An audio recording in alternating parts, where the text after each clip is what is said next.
നമസ്കാരം. മലയാളി വാർത്തയിലേക്ക് സ്വാഗതം. കഴിഞ്ഞ ദിവസം യൂത്ത് കോൺഗ്രസ് സംസ്ഥാന അധ്യക്ഷനായി അഡ്വക്കേറ്റ് ഒ.ജെ. ജനീഷ് ഔദ്യോഗികമായി ചുമതലയേറ്റിരുന്നു. KPCC ആസ്ഥാനത്ത് നടന്ന ചടങ്ങിൽ ബിനു ചുള്ളിയിൽ വർക്കിംഗ് പ്രസിഡന്റായും ചുമതലയേറ്റു.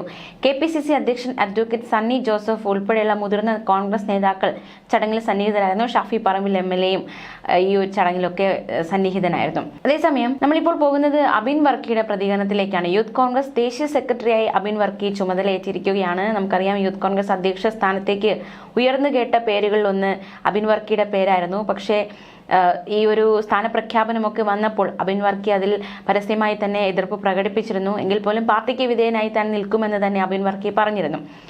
ഈ സ്ഥാനം ഏറ്റതിനു ശേഷം അബിൻ വർക്കി നടത്തിയ പ്രതികരണത്തിലേക്ക് കൂടി നമുക്ക് പോകാം. തനിക്കുൾപ്പെടെ യൂത്ത് കോൺഗ്രസിലും KSUവിലും കിട്ടിയ സ്ഥാനലബ്ധിക്ക് കടപ്പെട്ടിരിക്കുന്നത് രാഹുൽ ഗാന്ധിയോട് മാത്രമാണെന്ന് യൂത്ത് കോൺഗ്രസ് ദേശീയ സെക്രട്ടറി അബിൻ വർക്കി. രാഹുൽ ഗാന്ധി ഉള്ളതുകൊണ്ട് മാത്രമാണ് ജനാധിപത്യവൽക്കരിച്ച സംഘടനയുടെ ഭാഗമാകാൻ കഴിഞ്ഞതെന്നാണ് താൻ കരുതുന്നതെന്നും രാഹുൽ ഗാന്ധിയോട് മാത്രമാണ് കടപ്പാടെന്നും അബിൻ വർക്കി ആവർത്തിച്ചു പറഞ്ഞു. രാഹുൽ ഗാന്ധി മുന്നിലേക്ക് വെച്ച വലിയ ജനാധിപത്യ ഉൾക്കാഴ്ചയുണ്ട്. ആ ഉൾക്കാഴ്ചയിലൂടെയാണ് തിരഞ്ഞെടുപ്പ് സംവിധാനത്തിലൂടെ സംഘടനയിലേക്ക് തന്റെ കടന്നുവരവ്.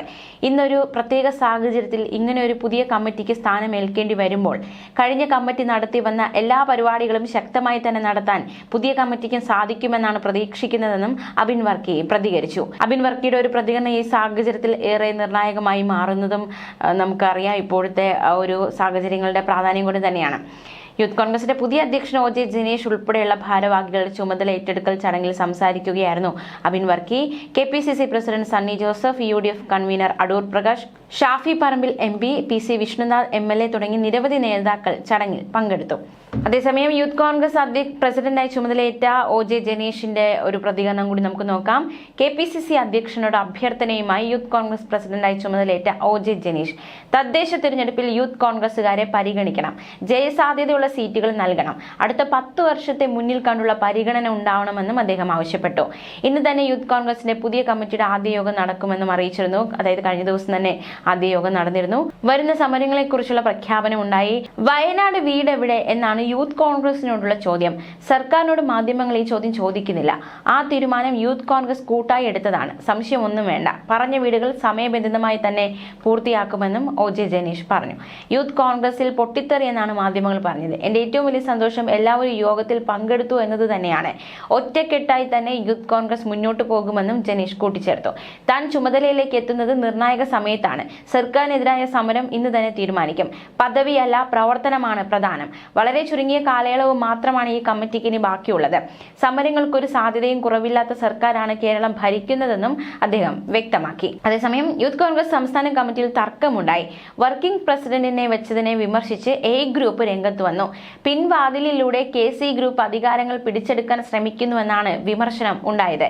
ഗ്രൂപ്പിന്റെ പേര് പറഞ്ഞ് KC വേണുഗോപാലിനെ അപമാനിക്കുന്നുവെന്ന് അനുകൂലികൾ അടക്കമുള്ളവർ വിമർശനം ഉന്നയിക്കുകയും ചെയ്തു. തർക്കം രൂക്ഷമായി. ഇതോടെ നേതാക്കൾ ഇടപെടുന്ന തരത്തിലേക്ക് കാര്യങ്ങൾ നീങ്ങി. യൂത്ത് കോൺഗ്രസിന്റെ പുതിയ ഭാരവാഹികളുടെ ആദ്യ യോഗത്തിലായിരുന്നു തർക്കം ഉണ്ടായത്. അതേസമയം കേരള കോൺഗ്രസ് നേതൃത്വത്തിലെ തർക്കം രൂക്ഷമായതോടെ പ്രശ്ന പരിഹാരത്തിനായി മുതിർന്ന നേതാക്കളെ ഹൈക്കമാൻഡ് ഡൽഹിയിലേക്ക് വിളിപ്പിച്ചിരിക്കുകയാണ്. കോൺഗ്രസ് ദേശീയ നേതൃത്വവുമായി നേതാക്കൾ ഡൽഹിയിൽ കൂടിക്കാഴ്ച നടത്തും. പ്രതിപക്ഷ നേതാവും KPCC അധ്യക്ഷനും വർക്കിംഗ് പ്രസിഡന്റുമാരും ഡൽഹിയിലേക്ക് പോകും. കൂടാതെ മുൻ KPCC അധ്യക്ഷന്മാരെ ഹൈക്കമാൻഡ് വിളിപ്പിച്ചിരിക്കുകയാണ്. KC വേണുഗോപാലിന്റെ കേരളത്തിലെ അനാവശ്യ ഇടപെടലിൽ മുതിർന്ന നേതാക്കൾ അതൃപ്തി രേഖപ്പെടുത്തിയെന്നാണ് മനസ്സിലാക്കാൻ സാധിക്കുന്നത്. മാത്രമല്ല, ഇതടക്കം നേതാക്കൾ ഡൽഹിയിലെ കൂടിക്കാഴ്ചയിൽ AICC നേതൃത്വത്തെ അറിയിക്കുമെന്നാണ് സൂചന. സോണിയാഗാന്ധി, രാഹുൽ ഗാന്ധി അടക്കമുള്ള നേതാക്കൾ ചർച്ചകൾക്ക് നേതൃത്വം നൽകുമെന്ന വിവരവും പുറത്തു വരുന്നുണ്ട്. യൂത്ത് കോൺഗ്രസ് സംസ്ഥാന അധ്യക്ഷനായി അഡ്വക്കേറ്റ് ഒ.ജെ. ജനീഷ് ചുമതലയേറ്റു. പക്ഷേ ആ സ്ഥാനത്തേക്ക് അബിൻ വർക്കിയുടെ പേരാണ് ഉയർന്നു കേട്ടത്. അത് അബിൻ വർക്കിയെ നിയമിക്കാത്തതിൽ I ഗ്രൂപ്പിനടക്കം വലിയ രീതിയിലുള്ള ഒരു അമർഷമുണ്ട്. അത് ഒരു പൊട്ടിത്തെറിയാകുന്ന സാഹചര്യങ്ങളിലേക്ക് കാര്യങ്ങൾ നയിക്കപ്പെട്ടിരിക്കുന്നു എന്നാണ് മനസ്സിലാക്കാൻ സാധിക്കുന്നത്. അതേസമയം പ്രതീക്ഷിക്കാത്ത ഘട്ടത്തിലാണ് ഈ സ്ഥാനം ഏറ്റെടുത്തതെന്ന ജനീഷിന്റെ പ്രതികരണം ഏറെ നിർണായകം. ഒരിക്കലും യൂത്ത് കോൺഗ്രസ് സംസ്ഥാന അധ്യക്ഷനാകാൻ കഴിയുമെന്ന് കരുതിയിട്ടില്ല. ഇനിയുള്ളത് ഭാരിച്ച ഉത്തരവാദിത്തങ്ങളാണ്. വളരെ പെട്ടെന്ന് തന്നെ സർക്കാരിനെതിരായ സമരപരിപാടികൾ ആലോചിക്കും. എല്ലാ രീതിയിലും പരാജയപ്പെട്ട സർക്കാരാണ് ഇവിടെ. ഭരണ തുടർച്ചയ്ക്ക് രാഷ്ട്രീയ പ്രസ്ഥാനത്തെ മലിനമാക്കാൻ കഴിയുമെന്നതിന്റെ ഉദാഹരണമാണ് പിണറായി സർക്കാർ എന്നും ജനീഷ് പറഞ്ഞു. ഇന്ന് കേരളം ഭരിക്കുന്ന സർക്കാർ മോദി സർക്കാരിന് വിധേയപ്പെട്ടവരാണെന്നും PM ശ്രീ വിഷയത്തിൽ ജനീഷ് പ്രതികരിക്കുകയുണ്ടായി. അതിന്റെ ഉദാഹരണമാണ് PM ശ്രീയിൽ ഒപ്പുവെച്ചത്. സർക്കാരിന് കാവ്യവൽക്കരണത്തിന് കുട പിടിക്കുന്ന നയമാണിത്. ദേവസ്വം ബോർഡിന്റെ വിശ്വാസം തകർത്തവരായി സർക്കാർ മാറി. എല്ലാ അർത്ഥത്തിലും സർക്കാർ പരാജയമാണ്. സർക്കാർ തുടരാൻ പാടില്ല എന്നാണ് ജനങ്ങളുടെ ആഗ്രഹമെന്നും ജനീഷ് പറഞ്ഞു. സർക്കാരിനെതിരെ യൂത്ത് കോൺഗ്രസ് പോരാട്ടം തുടരും. പദവിയല്ല പ്രവർത്തനം പ്രധാനം. തദ്ദേശ തെരഞ്ഞെടുപ്പിൽ യൂത്ത് കോൺഗ്രസിനെ പരിഗണിക്കണമെന്നും ജയസാധ്യതയുള്ള സീറ്റ് നൽകണമെന്നൊരു ആവശ്യം കൂടി ജനീഷ് മുന്നോട്ട് വച്ചിരിക്കുകയാണ്.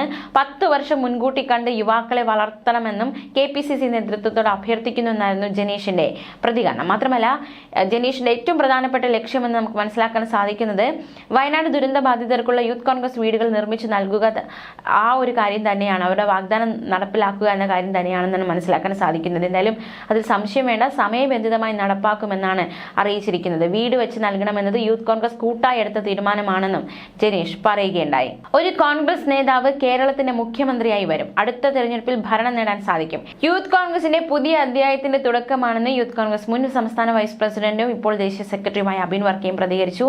സംഘടന എന്നാൽ നേതാക്കൾ മാത്രമല്ല, അതിന് താഴെയും നിരവധി ആളുകളുണ്ട്. ദേശീയ തലത്തിൽ പ്രവർത്തിക്കാൻ നേതൃത്വം തനിക്ക് അവസരം നൽകി.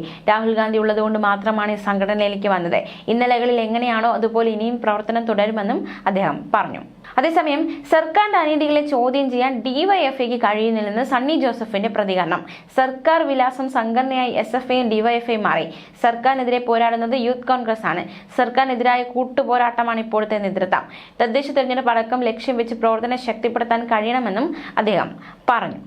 എന്തായാലും പുതിയൊരു സംഘടന ചുമതലയേറ്റിരിക്കുകയാണ്. യൂത്ത് കോൺഗ്രസിന്റെ പുതിയ സംസ്ഥാന നേതൃത്വം ചുമതലയേറ്റിരിക്കുകയാണ്. അധ്യക്ഷനായി OJ ജനീഷും വർക്കിംഗ് പ്രസിഡന്റായി ബിനു ചുള്ളിയിലും സ്ഥാനമേറ്റിരിക്കുകയാണ്. നമുക്കറിയാം എന്തുകൊണ്ടാണ് ഇത്തരത്തിലൊരു സാഹചര്യത്തിലേക്ക് പെട്ടെന്ന് കാര്യങ്ങൾ കടന്നത് എന്ന് നമുക്കറിയാവുന്നതാണ്. അതായത് രാഹുൽ മങ്കൂട്ടത്തിന്റെ എതിരെ ഉണ്ടാവുന്ന ലൈംഗികാരോപണം, ആ ഒരു ആരോപണം ഉയർന്നതിന് പിന്നാലെ യൂത്ത് കോൺഗ്രസ് അധ്യക്ഷ സ്ഥാനം രാഹുൽ മങ്കൂട്ടത്തിന് രാജിവെക്കേണ്ടി വരുന്നു. ഇതിന് പിന്നാലെയാണ് ഈ സ്ഥാനത്തേക്ക് മറ്റൊരാളെ പരിഗണിച്ചിരിക്കുന്നത്. എന്തായാലും അവർ ഔദ്യോഗികമായി ചുമതലയേറ്റിരിക്കുകയാണ്. എങ്ങനെയാണ് രാഹുലിന്റെ തുടർച്ചക്കാരനായി എത്തുന്ന വ്യക്തിക്ക് എങ്ങനെയാണ് പ്രവർത്തിക്കുക, എന്തൊക്കെയാണ് മുന്നിലുള്ള വെല്ലുവിളികളൊക്കെ ശക്തമാണ് തീർച്ചയായിട്ടും. എന്തായാലും യൂത്ത് കോൺഗ്രസിന്റെ പുതിയ അധ്യക്ഷന്റെ പ്രവർത്തനങ്ങൾ എങ്ങനെയാണ് എന്ന് വരും ദിവസങ്ങളിൽ കാണാം. ന്യൂസ് ഡെസ്ക് മലയാളി വാർത്ത.